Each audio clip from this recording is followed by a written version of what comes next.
Hi everyone, in this tutorial you will see how you can create an epic shoe image using only one light source.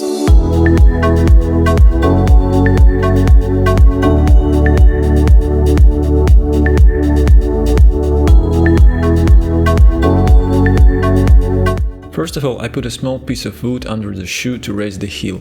This piece almost not visible from an angle I shoot. The bare LED unit is positioned in a way to produce nice hard shadow on the shooting surface. By the way, it's a simple IKEA table. Make sure you keep everything still, if possible shoot tethered. Otherwise, you're risking to spend some additional time in Photoshop trying to align all shots.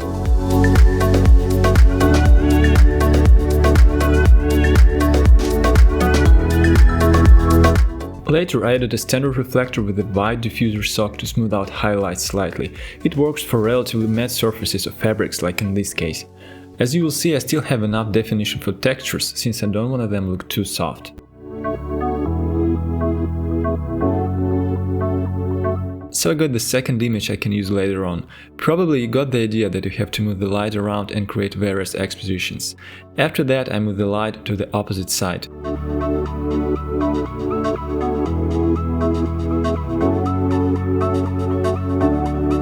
You can experiment with positions of the light source as long as you want. Just keep in mind, the more shots you have, the more flexibility you will have during the post-production.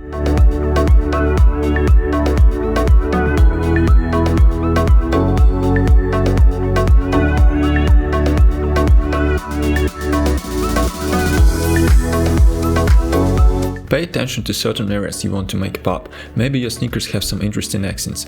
Think what pieces you would combine for the final composition. This will define the way you position your light.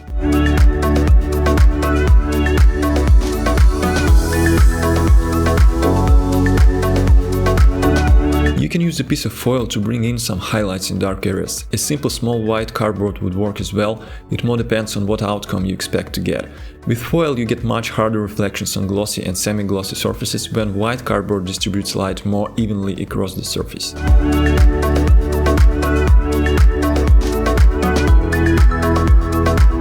So I chose 9 shots total and I'm going to use them for compilation in Photoshop to create the final image. Export settings from Lightroom are pretty standard. I export 8-bit TIFF files. You can use 16-bit mode if you want to have more data. It's completely up to you.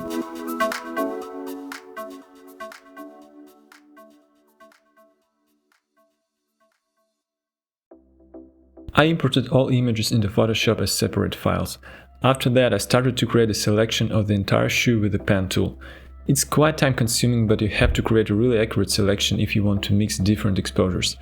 So avoid any automatical selection tools like Magic Wand, because you'll have to tweak your mask anyway after that and you'll spend more time on that task than selecting using a pen tool.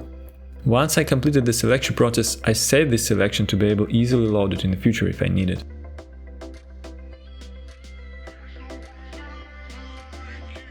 In most cases you would filter a selection slightly, so here I use 0.2 radius, but it depends on the resolution of your own image.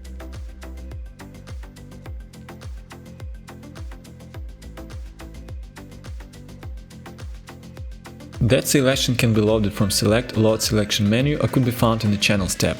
The next step is to actually paste another image on the top of the previous layer and add a mask to it. So first you have to load the selection, being on the new top layer and click on Add Mask icon.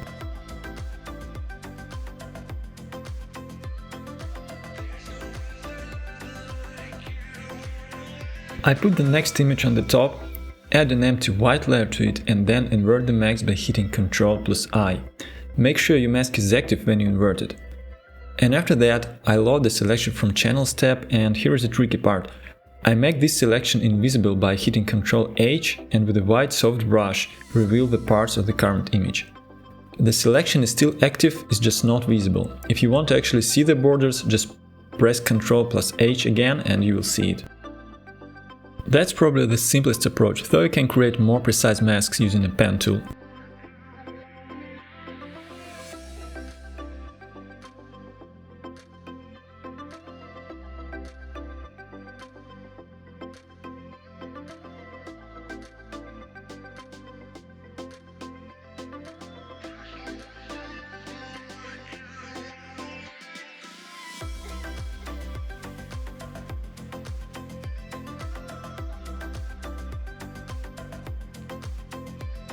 I added a few more layers to reveal some highlights on the dark parts of the shoe.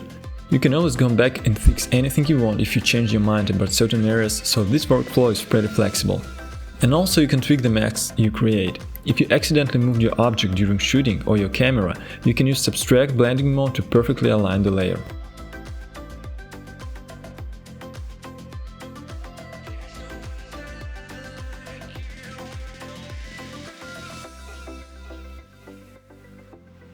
From this point, I had to create a selection for the shooting surface to extend it. And again, I use the pen tool to create a new selection. As I already had a base selection of the entire shoe, all I had to do is simply subtract the lower part of the shoe from a new selection, as I need to work only on the table part.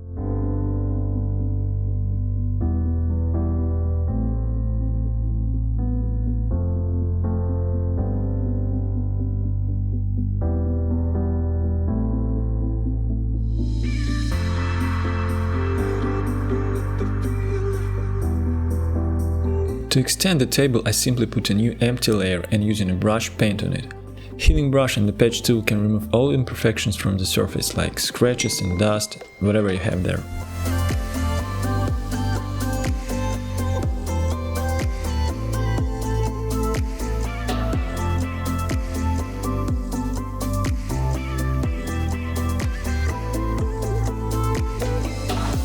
Finally, the new background can be implemented in this scene. I choose a coral tone which is similar to the insert of the shoe. The mask can be taken from the previous layer and inverted.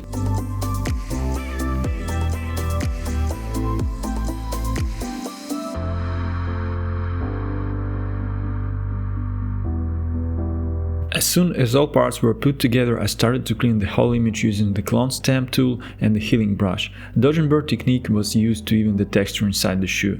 So generally those techniques are the part of the routine for almost any shot you work with. Thank you very much for watching, and hit the like button if you enjoyed this video, and subscribe to my channel for new studio photography tutorials.